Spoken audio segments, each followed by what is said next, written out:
Rebonjour, bienvenue de nouveau dans cette émission. Je suis Ignatius Anor. La République du Congo pourrait bientôt être éligible à une aide du Fonds monétaire international dont elle a grandement besoin. L'espoir renaît après la conclusion d'un accord avec la Chine portant sur la restructuration de sa dette.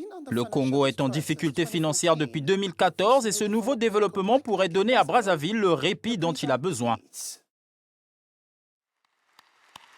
La Chine accepte de restructurer la dette du Congo, une mesure qui devrait permettre à ce pays d'Afrique centrale de bénéficier des aides du Fonds monétaire international. Mais les dessous de cet accord n'ont pas été rendus publics. Selon Bloomberg, cette restructuration a été approuvée lors d'une réunion entre responsables chinois et congolais à Beijing vers la fin du mois d'avril. Une information confirmée par Thierry Mungala, le porte-parole du gouvernement congolais. La dette extérieure du Congo vis-à-vis de la Chine est estimée à 2,7 milliards de dollars. Au total, ce pays dont le pétrole est la principale source de revenus doit plus de 9 milliards de dollars à ses créanciers. En récession économique depuis 2014, le Congo a longtemps courtisé la Chine pour qu'elle restructure sa dette. Lors du sommet Chine-Afrique en septembre dernier à Beijing, le président Denis Sassou Nguesso avait réitéré sa demande. Certes, le soutien de Beijing permet à Brazzaville de prendre un bol d'air, mais ce dernier doit également rembourser ses créanciers privés. C'est à cause de la chute des prix des matières premières que l'économie congolaise a été frappée par la crise. Une crise qui a pris de l'ampleur dès 2015.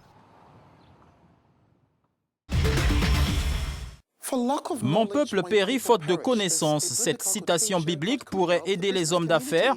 Depuis des siècles, il est établi que ce que vous savez vous distingue des autres, n'est-ce pas? C'est pourquoi le Centre africain de veille et d'intelligence économique a réuni à Dakar, au Sénégal, les acteurs de l'industrie. Comment utiliser l'information de manière plus compétitive dans le monde des affaires? Tel était le but de cette rencontre. De l'utilité de l'information comme l'une des denrées du cocktail à même de conférer aux entreprises, collectivités et même des États du continent un avantage décisif dans un environnement mondialisé de rude concurrence, tel était le fil conducteur des récents États généraux de l'intelligence économique africaine à Dakar. Le traitement de ces informations est vital pour les États et l'intelligence économique accompagne tout cela. Donc nous nous mettons ensemble aujourd'hui pour mettre en place une pierre à l'édifice d'une construction de quelque chose qui va aider l'Afrique à aller au même niveau que les autres États. Les décideurs économiques et politiques du continent sont interpellés en priorité.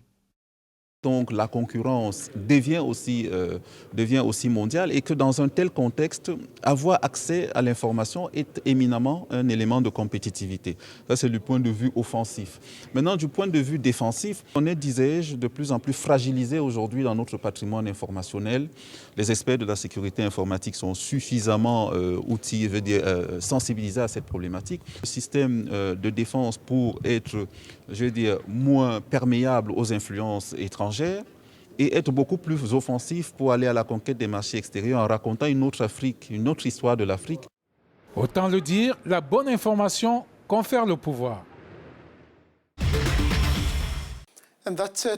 Et c'est tout pour Business Africa. Vous pouvez faire partie du programme via nos différentes plateformes de médias sociaux. Suivez-moi sur Twitter, @IgnatiusAnor. Rendez-vous également sur africanews.com pour le programme. Merci.